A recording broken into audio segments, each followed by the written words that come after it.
डर लगे वचन जनुबान, नाई राम पद कमल सिर बोली गिरा प्रमाण। भरी सभा में आज राजा जनक के द्वारा वीरों का अपमान किया जा रहा है। विचार करने लगा राजा के द्वारा वीरों का अपमान क्यों किया जा रहा है। क्या राजा का प्रण वीरों के लिए था? और जब विचार किया तो राजा का प्रण वीरों के लिए नहीं, अव्वल की राजा का प्रण तो केवल राजाओं के लिए था। और अगर वीरों के लिए राजा का प्रण होता तो मेरा विश्वास कहता है अभी तक राजा जनक के कार्य की पूर्ति हो गई होती। जिस समय राजा ने अपने बंदियों से कहा कि नब जाई काहू पनमोरा, चले भाट ही हारस न थोड़ा, बोले बंदी वचन भर और सुनो सकल महिपाल। केवल महिपाल, महिपाल माने राजा सुने, केवल नृपाल सुने। और जब केवल महिपालों के लिए प्रण किया गया, नृपालों को यह प्रण सुनाया गया, तो फिर वीरों के द्वारा कार्य की पूर्ति कैसे हो जाएगी? धनुष तोड़ने के लिए केवल राजा ही गए, उपक्रम केवल राजाओं ने किया। पर करबान उठे कुलाई और चले इष्ट देवन सिरनाई, तमक ताक तक शिव धनु धरही, उठई न कोट भांति बल करही। और भूप सास 10 एक ही मारा और लगे उठावन पैटरी न तारा। स्थिति क्या बनी? श्रीहद भय हार ही राजा और बैठे निज निज जाई समाजा। श्रीहद केवल राजा हुए हैं, न कि कोई वीर। और यह आवश्यक नहीं है कि जो राजा हो वही वीर हो।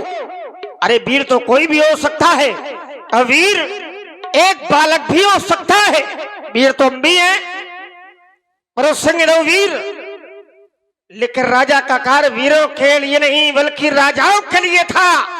और अपमान अपमान धरा के वीरों का किया जा रहा है, ये कहाँ का न्याय है? अरे मैंने तो सुना था मिथिला का राजा एक ज्ञानी राजा है, एक धर्मज्ञ राजा है, एक सुयज्ञ राजा है, अष्टांग योगी है मिथिला का राजा। तो फिर कहां गया अष्टांग योग?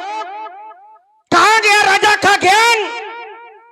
कहां गया और राजा का योग? क्या भ्रष्ट हो गया? आज बेटी के प्रेम में आकर आपने योग का मार्ग छोड़ दिया। आज बेटी के प्रेम में आकर आपने ज्ञान का मार्ग छोड़ दिया और ज्ञान के मार्ग में चल पड़े। क्यों? आपने आज विचार करके अगर कार्य किया होता तो अभी तक आपके कार्य की पूर्ति हो गई होती। समाज में जो लोग बिना विचारे कार्य करते हैं उन्हें बाद में पश्चाताप करना पड़ता है और सिद्धांत बन जाता है। बिना विचारे जो करे सो पाछे पछताए और काम बिगाड़े आप लोग जग में हो हंसाए। प्रत्येक पिता का ये धर्म है, बेटी का विवाह करने के पहले कुछ बातों का ध्यान रखना चाहिए।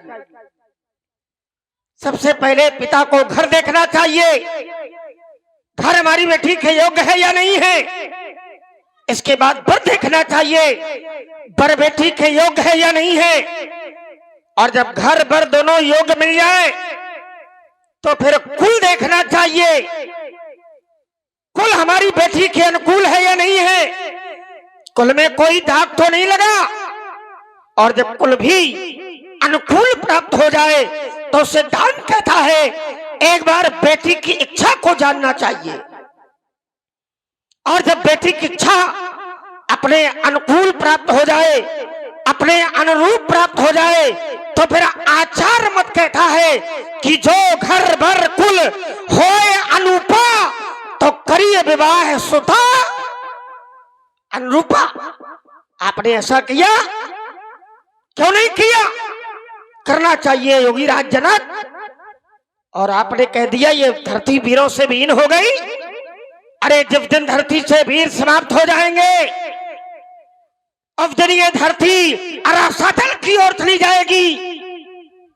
प्रत्येक व्यक्ति के हाथों में हथकड़ियां लग जाएंगी,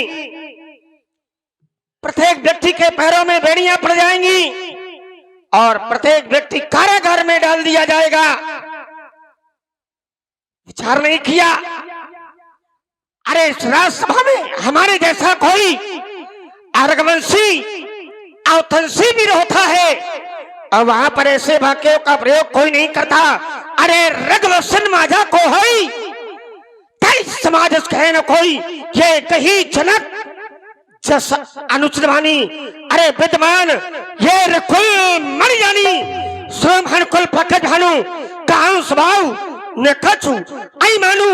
अरे जात भानु शास्त्र पाऊं तो कंदी खेओ ये ब्रह्मांड उठाऊं और तोरो छत पर दर्जमी ताप तापनाथ जोल करो प्रभु पद शब्द तो कर्ण धराऊं धर्माथ कर्ण धराऊं धर्माथ कर्ण धराऊं धर्माथ। लखनी सकोप वचन जे बोले डगुमगान मही दिग्गज डोले सकल लोग सब भूप डराने सियहि हरस जनक सकुचाने सैन ही रघुपति लखन निवारे प्रेम समेत निकट बैठा